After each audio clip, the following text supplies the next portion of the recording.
Welcome to HortTube. My name is Jim Putnam. This video is going to be all about hellebores. In the past, I've done videos just doing some hellebore maintenance this time of year.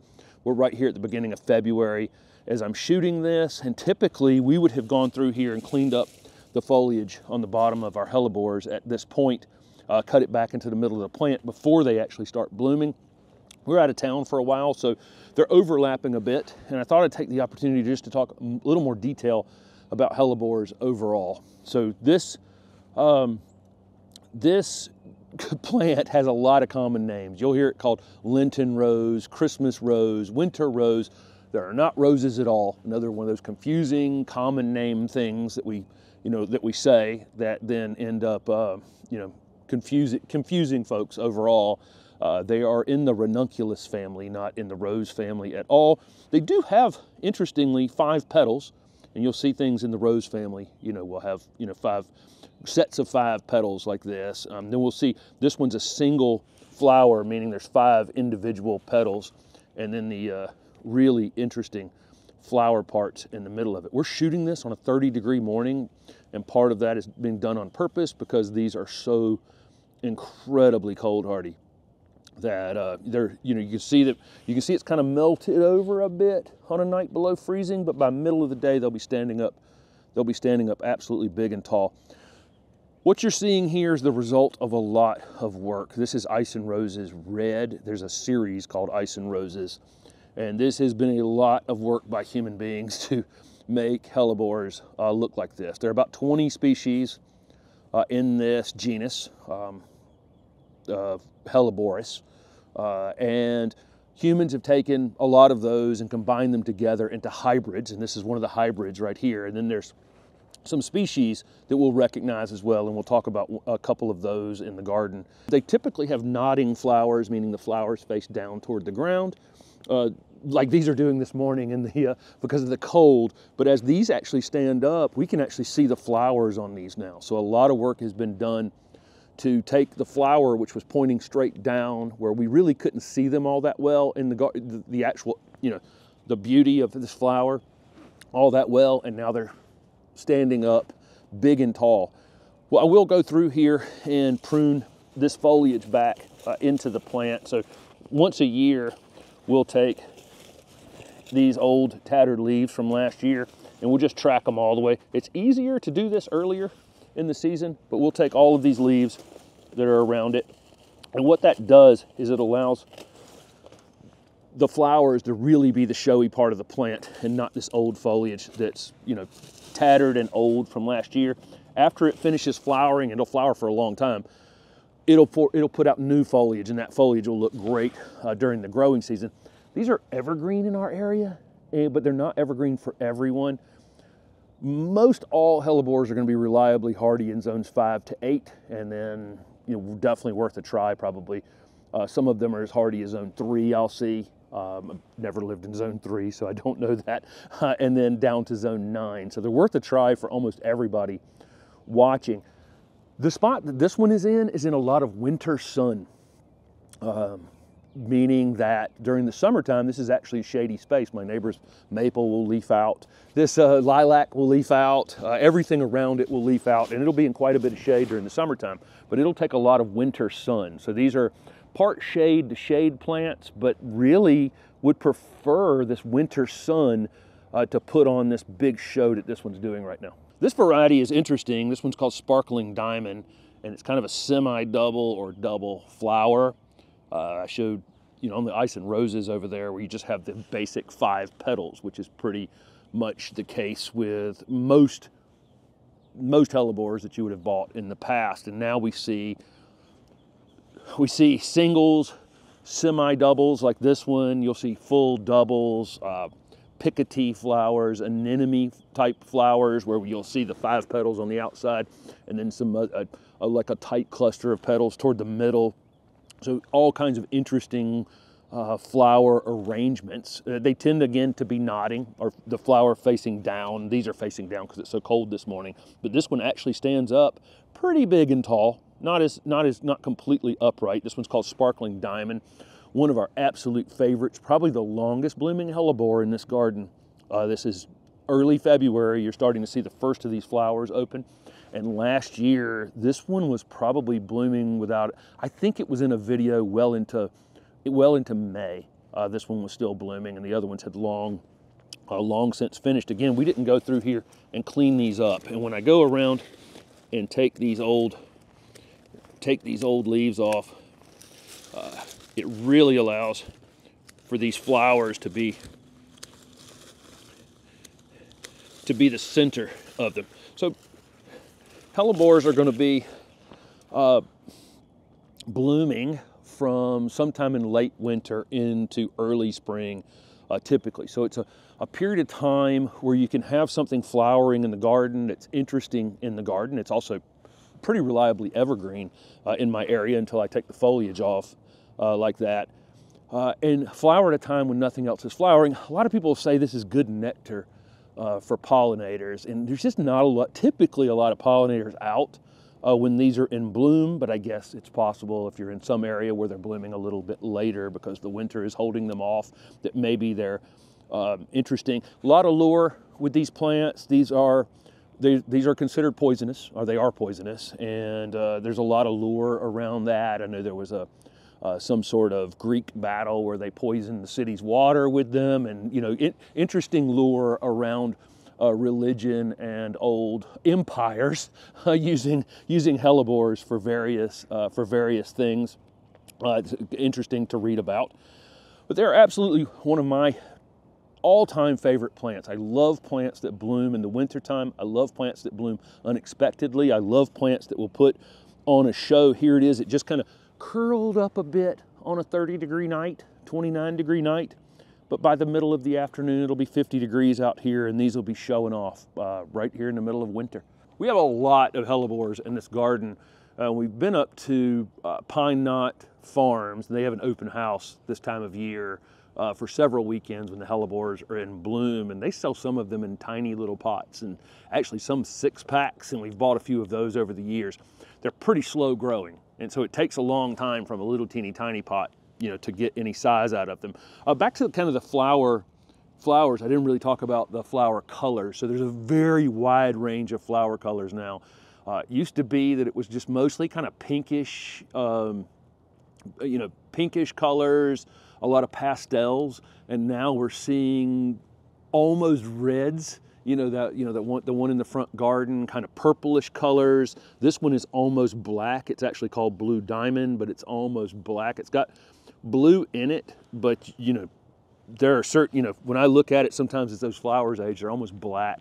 And then you'll see whites and, just lots of the big wide color spectrum in hellebores. And we'll see some of them with some striping on the flowers, some spotting on the flowers, just really, really interesting things that people are selecting hellebores for. And the same thing with the foliage. The foliage used to just be kind of big green leaves, that were collecting the sun's energy all year and storing it so they could put on this flower show in the winter. And now we see interesting mottled foliage, stripes in the foliage. We have several of these in the garden that just look fantastic during the summertime. Just not something that I would have ever expected from hellebore. So people are selecting them not just for their flowers and, trying to correct the, I say correct, there's nothing wrong with the plant, but trying to make it more attractive for humans to bring the flowers up and all those kinds of things. They're also being selected for foliage as well. I really do think that hellebores look best in just kind of informal plantings. Here they are and planted up on top of a retaining wall. And this is really kind of ideal when you have nodding flowers or flowers that are pointing down. If you have a raised space and a part shade or shady spot, the flowers are going to show off quite a bit more like this, just above the eye. This is a spot we walk by frequently. And these are about 3 feet off the ground rather than, having to bend down and pull the flower up to see them. We can just see them. As a general rule, most of these hybrid hellebores are going to reach like 24 inches wide, 24 inches tall, something like that. Again, I said here they're evergreen, but you can see this is the foliage that came out of the ground back, last March or April. And it's a bit tattered at this point. So that's the other reason, for cutting them back. But we let this foliage stay on as long as possible. About the time I see these this middle part start to grow, which for us in our area will start back in January, I would typically have cut them back. And I'm just, again, late this year, but you don't have to cut them back. It's not 100% required, but I think you'll find the plants look a lot fresher during the growing season having done that, and it really allows over the next few weeks, this is just getting started, to flower and really show off those flowers, and then new foliage come out and spread out around them. I said most hellebores only get about 24 inches tall, and that's true, but this is the fetid hellebore, which is fetid meaning stinky flower. I actually I don't ever smell any fragrance in this one at all. So, you know, but there are hellebores that have fragrances, and it's usually a little bit of an off smell to them. You're never, again, I've never smelled a hellebore out in the landscape, and the fetid hellebore, certainly I don't smell anything. This one can be a little bit aggressive, and the old non-hybrid hellebores can get pretty seedy, and this is definitely one that if you plant it, it can spread out pretty quickly. And this one of these are probably 2.5 to 3 feet tall. Again, they're a little more nodding than they will be later. These flowers are not open, and they'll perk up a little bit later in the day. So where we're going to use hellebores, I mean, they're obviously great for shade gardens, woodland ground cover, just a natural, tend to be more of a natural looking plant, you know, not something you line up as a little, you know, little army soldiers in a straight line. They tend to just look great in naturalized shade spaces. Typically, we can underplant trees. They're incredibly drought tolerant, and so, you know, we can come in here with like these fetid hellebores and put them around very old existing shrubs and trees, and they compete very well with them. You can plant them with spring bulbs, so we have that around the garden. We're a little early on our daffodils and tulips and all the other things that will come up around them, but we'll have those flowers flowering at the same time. They're deer and rabbit resistant, which is, you know, when everybody's looking for. We have terrible rabbit problem here, but they do not mess with the hellebores. Again, they are, you know, they are poisonous, so there's a reason for that. And of course, with the incredible color and bloom variety and the long-lasting appeal of not only the flowers, but now the foliage, there's just a lot of reasons to have them in your garden. One other thing you may have noticed on the fetid hellebores over there is there was actually leaves along the stems. Most hellebores just have basal growth, meaning that these leaves and the flowers and everything are just emerging right from a center point in the ground, as opposed to having a branch that comes up and then leaves along the branch or stems along the branch. So just a slightly different kind of growth habit there. We have heavy clay soil in our area, but this was pretty highly amended with first some compost and also some wood chips that were allowed to break down. They do like high organic material soils. They're alkaline soil tolerant and actually prefer neutral pH and slightly alkaline soils. Our pHs are pretty low pH soils, acid soils. Most of the plants in this garden are selected for that, but I've never had them have any kind of issues in our acid soils at all. So it's not something I think about.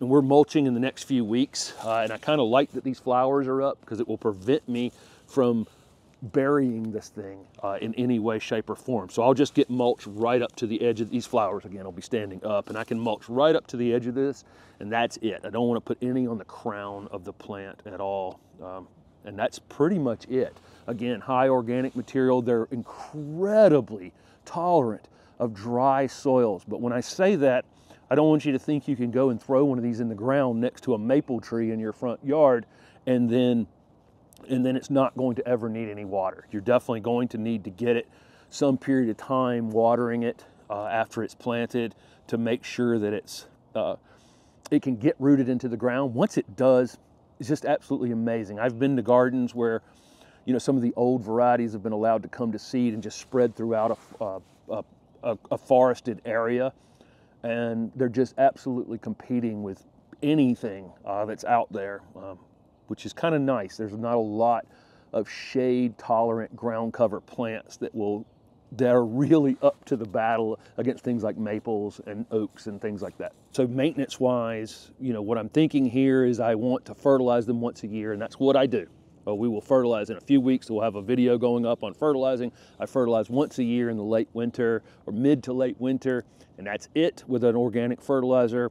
We'll come in here, we leave our leaves in the winter time. That's insulated the ground, you know, during the winter, but we're about to come in here. Again, I'm cleaning them up, you know, cutting this foliage back, getting them in good shape. And in a week or two, we're gonna come through here and use a more decorative mulch around them, so the area will look a lot more decorative, but that will also hold in some moisture and regulate all the things that mulch does to help our plants out and hopefully keep them vigorous and growing well. One thing about the old varieties potentially getting seedy is that you could take these flower heads off as they fade, and so that those seeds don't end up dropping on the ground if you're not interested in them spreading about the garden. Again, a lot of these new hybrids, I don't think, you know, they're probably sterile anyway, and we're not going, I haven't seen any of these, you know, seed themselves out into the garden, but old varieties can, and somebody gives you any, or you have old varieties in your garden, or like that fetid hellebore over there, they will spread in your garden. If you're not interested in that, just cut the flowers off after they finish. You're basically taking that little pocket of seeds and discarding them. Another thing you can do before they flower is divide them.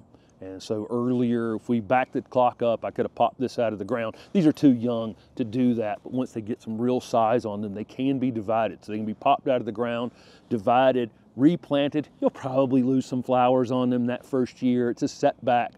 Hellebores are definitely, you know, not the fastest thing. This one was planted from a little tiny cell 2 years ago, and this is as big as it's gotten in 2 years. I think this year, in its third year, it's really going to put on some size, and we'll put on a much larger show next year. But it does take a while if you're buying them in small containers. I don't mind that, right? Because I mean, these are expensive plants, and this is one of the things I like to point out in these videos is, you know, hellebores are going to be one of the more expensive things on a shelf that you're going to see, and you know, it's probably going to be, you know, a bit of a sticker shock, because it takes years from a seed to create a finished plant in a gallon container, maybe as much as 3 years. And so that's why it's more expensive. But once you have it, it's definitely going to be worth it. And in the future, you could divide those. You don't necessarily have to buy 10 of them. You can buy 1 or 2. And with a little bit of patience over time, you can create some more in your garden. Holly's found a spot where she can get a little sun on her face, and then I've come in here and put a shadow right over top of her. So that's, you know, that's the beauty of hellebores is they just offer so much. You know, you got an evergreen plant that's resistant to deer and rabbits and voles and a lot of the garden pests that people struggle with. They're generally speaking disease and insect free, and just offer so much. Again, those of you in zone colder areas, they're probably going to die back to the ground during the winter, but those of us in warmer areas, it's an evergreen plant. I do once a year maintenance on it, cutting that foliage back and fertilizing. There is a gap between those two things, so if that's 2 times a year, you know, I'm having to address the hellebores, and that's it. And then I'm able to come out here on a morning that's below freezing and pull this up and go, wow, there's something in flower here in the garden. And then they grow in some spaces that other things just kind of don't want to grow in, these shady, dry spaces that have root competition. Just absolutely fantastic additions to the garden. So there you go, all about hellebores. Thanks for watching.